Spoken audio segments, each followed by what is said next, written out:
मध्य प्रदेश में अभी सिर्फ भीमबेटका और सांची 2 ऐसे स्थल हैं जो यूनेस्को के रिकॉर्ड में हैं, जिनको विश्व धरोहर मान सकते हैं। मध्य प्रदेश में ऐसी बहुत सारी धरोहर हैं जहाँ बुंदेलखंड के राजाओं का जौहर, जहाँ रानी दुर्गावती का शौर्य और देवी अहिल्या का मालवा आज घर घर में जिसकी चर्चा होती है, इन सब को कैसे हम पर्यटन के मैप पे लाएंगे। हम जानते हैं केंद्रीय पर्यटन मंत्री प्रहलाद पटेल से, वो हमारे साथ में है। तो पटेल साहब, किस तरह से मध्य प्रदेश को आगे लेके जाएंगे टूरिज्म के? खजुराहो विश्व धरोहर में है, उसको मत करिए। विश्व धरोहर में खजुराहो भी है, लेकिन ये सच है कि मैं आपकी इस बात से सहमत हूँ कि मध्य प्रदेश में अपूर्व धरोहर हैं जिनको यूनेस्को की परमानेंट लिस्ट में स्थान मिलना चाहिए। मांडू है, नर्मदा के अपने महेश्वर मंडलेश्वर के तट है, अनेक स्थान है। पर मुझे लगता है कि ये एक अच्छी शुरुआत है। पिछले वर्ष भी टेंटेटिव लिस्ट में पर्याप्त मात्रा में नाम जुड़े थे। इस बार हमने 9 नामांकन भेजे थे टेंटेटिव लिस्ट के लिए, इसमें से 6 को एक्सेप्टेंस मिली है। ये बताता है कि राज्य और केंद्र सरकार के सम्मिलित प्रयास अब तेजी के साथ में चल रहे हैं। इसमें 2 मध्य प्रदेश के स्वाभाविक है कि उसमें भेड़ाघाट और लमेटा घाट और सतपुड़ा के टाइगर रिजर्व उसमें शामिल हुए हैं। मुझे भी निजी तौर पर ज़्यादा प्रसन्नता होगी, लेकिन देश के जो बाकी भी हिस्से जुड़े हैं, चाहे वो बनारस के हमारे घाट हों, लेकिन बनारस सिटी के तौर पर पैसे भी यूनेस्को की लिस्ट में है। और इसलिए मुझे लगता है कि मध्य प्रदेश में अभी अनेक जगह हैं जहाँ पर हम बेहतर तरीके से प्रस्तुतिकरण कर सकते हैं। वो चाहे ग्वालियर डिवीज़न की बात हो, चाहे हमारे मांडू की बात हो, चाहे महेश्वर मंडलेश्वर की बात हो, अनेक स्थान है जो इस लिस्ट में होने के लायक अपनी योग्यता रखते हैं। जैसे जयपुर हेरिटेज सिटी है, वैसे ही भोपाल में भी बहुत सारी चीज़ें हैं, इंदौर में भी ऐसी चीज़ें हैं, ग्वालियर भी वैसे ही भरा पड़ा है।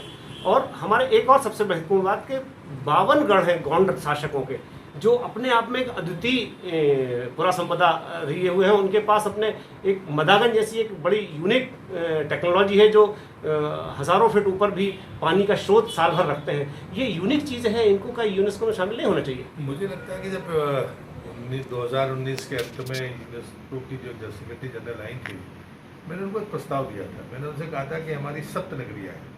आपने वाराणसी को दुनिया की सबसे प्राचीन नगरी मान लिया, लेकिन वाराणसी के अलावा 6 नगरियाँ और हैं जो 7 नगरियों में वाराणसी के साथ जुड़ती है।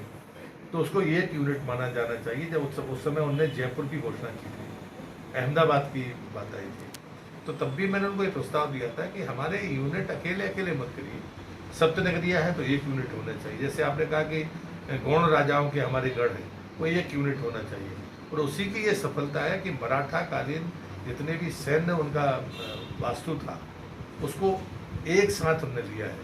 पहले अक्सर ऐसा नहीं होता था। हमारे जो दक्षिण भारत के मंदिरों को लिया गया, कांचीपुरम के, वो मंदिरों का समूह है।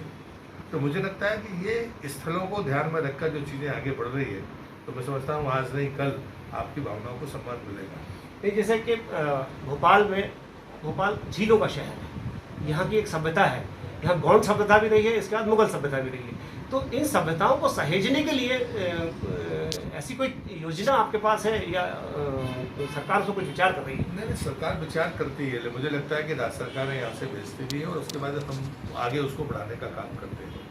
और लेकिन आपको ये समझना पड़ेगा कि यूनेस्को के नियमों में बड़े अजीब परिवर्तन हुए हैं। उन परिवर्तनों के लिए भी भारत सरकार अपना काम कर रही है, लेकिन हमारी कोशिश ये है कि हम पहले टेंटेटिव लिस्ट में ज़रूर अपनी संख्या को और बढ़ाते जाएं, ताकि परमानेंट लिस्ट के लिए जो डोजियर तैयार होने हैं वो बड़ी मात्रा में जाएं। अभी तो ये भी नियम हो गया है कि साल में कोई देश 1 साल में 1 बार ही परमानेंट लिस्ट के लिए अपना वो भेज सकता है। तो ये चीज़ें जो राशनिंग हुई है, ये इसका भारत सरकार ने अपनी आपत्ति दर्ज की है। मैंने खुद यूनेस्को के सेक्रेटरी जनरल को कहा था कि जिनके पास में स्थान नहीं है, जिनके पास में चीज़ें नहीं है, वो तो ठीक है, उनके लिए ठीक होगा। भारत जैसे देश के लिए तो बहुत कठिन है, क्योंकि हमारे पास तो जो यूनेस्को की परमानेंट लिस्ट में जो स्मारक हैं, उस स्तर के बहुत से स्थान है। तो फिर तो हमको तो बहुत वर्षों लग जाएंगे। तो ये तो बात हमने कही है, और ये अंतर्राष्ट्रीय संबंधों के आधार पर ये चीज़ें चलती रहती हैं। प्रहलाद जी, मध्य प्रदेश के लगभग 700 से ज़्यादा मॉन्यूमेंट सिर्फ इसलिए डीलिस्ट कर दिए गए हैं पिछले 10 सालों में कि सरकार के पास उनके रखरखाव का इंतजाम नहीं है, बजट नहीं है। तो क्या ऐसा कोई बजट उपलब्ध हो पाएगा मध्य प्रदेश के लिए कि जिसमें वो मॉन्यूमेंटों का रखरखाव हो पाए और उनका जो प्रॉपर उनको जो संरक्षण मिलना चाहिए वो संरक्षण हो पाए? मुझे लगता है कि थोड़ा सा प्रश्न अगर दूसरा करते आप तो अच्छा रहता है। जी, 2 लिस्ट है, एक है एएसआई जो भारत सरकार का आर्कोलॉजी का विभाग है और एक है राज्य मैं सरकार। राज्य की बात कर रहा हूँ। मैं मुझे लगता है दोनों को मिक्स नहीं कर सकते हैं जी, और अभी हमने ये जरूर कोशिश की है कि हम टोटल लिस्ट देश भर के मॉन्यूमेंट की एक बनाएं। राज्य सरकार अपने पास रखना चाहती है तो अपने पास रखे, नहीं तो वो एएसआई की सूची में दे दे, लेकिन एएसआई की सूची में वो जरूर हो, जो एएसआई के अधीनस्थ हो वो एएसआई की सूची में हो और उसके बाद में नीचे राज्य सरकार की सूची हो। लेकिन देश में कितने मॉन्यूमेंट हैं ये देश के सामने होने चाहिए। अभी ऐसा नहीं है, जिसका काम इस वर्ष शुरू हो गया है और मैं समझता हूँ कि आज़ादी के 75 वर्ष का हम सेलिब्रेशन करेंगे तो देश में कितने मॉन्यूमेंट हैं, वो चाहे राज्य सरकार के पास हो, चाहे भारत सरकार के पास हो और चाहे वो किसी ट्रस्ट के पास हो, चाहे वो किसी सोसाइटी के पास हो, वो सब आपको एक लिस्ट में देखेंगे और हमारी कोशिश होगी कि वो एएसआई की सूची में हो। जो राज्य सरकार होंगे उसको हम बी लिस्ट बना देंगे, लेकिन आपको एक साइड पर सब कुछ मिलेगा। जब राज्य सरकारों के पास होता है तो वो जिम्मेदारी राज्य सरकारों की होती है, उसमें अलग से कोई, हम अपने एएसआई के जो मॉन्यूमेंट हैं उनको फंडिंग करते हैं, लेकिन हमारी कोशिश है कि जो भी मॉन्यूमेंट बहुत प्राचीन है राज्य सरकारों के पास वो एएसआई को की लिस्ट में अगर आ जाएंगे तो हम उनका रखरखाव करेंगे। प्रहलाद जी, मध्य प्रदेश में एक बड़ी पुरा संपदा है और वो है माँ नर्मदा। नर्मदा के प्रति आपका अनुराग भी हमको पता है। नर्मदा के आसपास बहुत बड़ा एक क्षेत्र है और ये दुनिया के उन विरली नदियों में से है जो अपने विपरीत दिशा में बहाव रखती है। इसके लिए कुछ करने की कोई प्लानिंग है क्या? नहीं, मुझे लगता है कि इस प्रश्न का उत्तर एक लाइन में नहीं हो सकता। अभी जैसे उद्गम पर प्रसाद योजना के तहत चीज़ों को खड़ा करने की बात है, नीचे और घाटों में आएंगी, लेकिन नर्मदा को जब आप मानते हो तो नर्मदा की बायोडाइवर्सिटी, उसकी जैव विविधता और जीव विविधता, उसकी जियोलॉजी, उसका जंगल का क्षेत्र, उसकी अपनी जियोलॉजिकल जो ताकत है, वो बहुत सारी चीज़ें हम किस एंगल से देखते हैं ये महत्वपूर्ण बात होती है।